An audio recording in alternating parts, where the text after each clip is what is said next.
मालदीव के राष्ट्रपति मोइज़ू वापस लौट आए हैं और जैसे ही वो मालदीव पहुंचे, उनकी ओर से कई बड़े-बड़े फैसले लिए गए।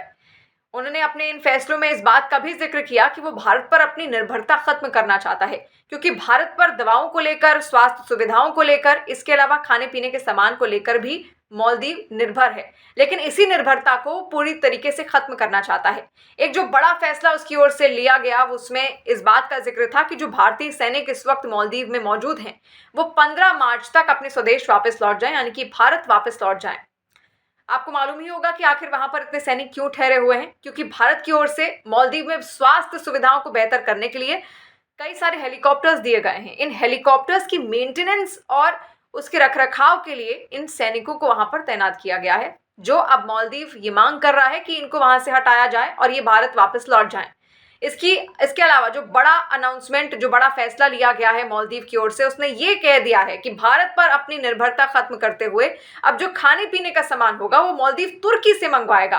तुर्की के अलावा यूरोप से दवाएं मंगाएगा, ताकि भारत का एक विकल्प उसके सामने हो। लेकिन क्या ये संभव है? बड़ा सवाल यही है कि क्या ये संभव है? क्या वाकई ऐसा हो सकता है? जो निर्भरता मालदीव की भारत पर है वो कितनी ज्यादा है? क्योंकि बहुत मुश्किल मालदीव के लिए होगा अपनी पूरी तरीके से इस तरीके से निर्भरता भारत से खत्म करना। अब आप ये समझिए कि आखिर भारत पर किस तरीके से निर्भर है मालदीव। मालदीव में अगर स्वास्थ्य सुविधाओं की बात करें तो वहां पर 198 आइलैंड्स हैं, यानी कि 198 आइलैंड्स। अगर हम 10 आइलैंडों को एक साथ जोड़ते हैं तो एक अटोल बनता है। 10 आइलैंडों के झुंड को बोलते हैं वन अटोल बोलते हैं। और ऐसे 21 अटोल हैं मालदीव में, और हर अटोल पर एक हॉस्पिटल है। लेकिन वहां पर जो भी स्टाफ है, जो स्वास्थ्य संबंधी स्टाफ है, उसमें सबसे ज्यादा संख्या भारतीयों की ही है। लेकिन अगर किसी को भी बहुत ज्यादा एडवांस ट्रीटमेंट चाहिए होता है तो उनको मालदीव की राजधानी माले जाना होता है। माले में भी अगर उनको इलाज नहीं मिलता तो बहुत स्पेशलाइज्ड मेडिकल ट्रीटमेंट के लिए, सर्जरीज के लिए बहुत बड़ी संख्या में मालदीव से लोग भारत आते हैं और भारत में अपना इलाज कराते हैं। 2015 की एक रिपोर्ट है जिसमें Indian medical tourism industry outlook की रिपोर्ट के हिसाब से 2015 में इलाज के लिए सबसे ज्यादा मालदीव से ही लोग आए थे भारत, और 2021 में भी संख्या कुछ ऐसी ही रही। तीसरी सबसे ज्यादा संख्या थी मालदीवियंस की। तो ये निर्भरता आप समझिए कितनी ज्यादा है। इसके अलावा मालदीव की ओर से कई बार इस बातों का जिक्र किया गया है कि भारत ट्रेंड डॉक्टर्स भेजे, एक्सपर्ट डॉक्टर्स भेजे, ताकि मालदीव में भी डॉक्टरों को ट्रेन किया जाए। वहां पर जो स्टाफ है, नर्सिंग स्टाफ, उसको बेहतर ट्रेनिंग दी जाए और बेहतर मेडिकल ट्रीटमेंट मालदीव में हो। ऐसे में डॉक्टर्स की डिमांड बहुत बार मालदीव की ओर से की जा चुकी है और बहुत बड़ी संख्या में मालदीव से लोग भारत भी आते हैं।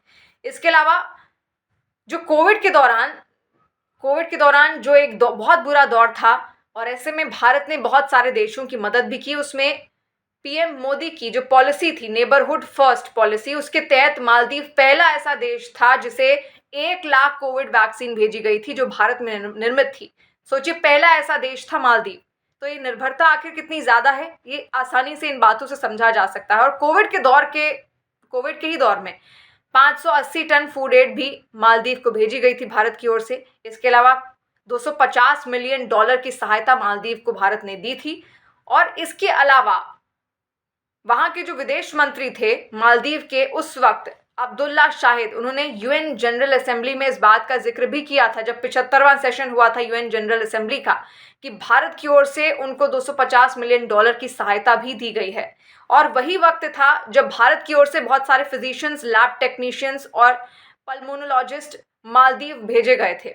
और एक बार में 5.5 टन की दवा मालदीव भेजी गई और दूसरी बार में 6.2 टन की दवा इंडियन एयरफोर्स के जरिए मालदीव तक पहुंचाई गई थी। ये कोविड का दौर था जब इतनी सारी सहायता राशि, बहुत सारे मेडिकल इक्विपमेंट्स, इसके अलावा डॉक्टर्स भेजे गए थे मालदीव।